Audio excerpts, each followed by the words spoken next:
tayo ulit dito sa lubong sa hangin. Opo, lakas ng hangin eh, oh. Pero dinerecho pa rin nila, binaybay pa rin nila, oh. Ibig sabihin, malakas-lakas na rin sila, medyo nalakas na rin sila. Narinig na sa lakas ng hangin, oh. Talagang sinalubong nila yung hangin. At ibig sabihin, may magandang reaction din sa katawan nila. Ay ka na. Kita nyo naman yung bandera. Ayan o, yung bandera patunay na malakas talaga yung hangin. Talagang pinapaspas. Pero yung ibon tumagos pa rin talaga doon.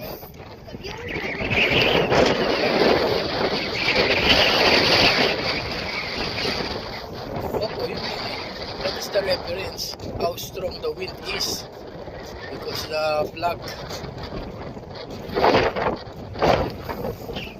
Pero at least tumawid sila dun, tinawid nila yung yung tangke, dire-diretso sila dun. Kahit mahirap. Ibig sabihin meron din talagang, kailangan din talaga yung pagpapalakas ng ibon. Yun lang.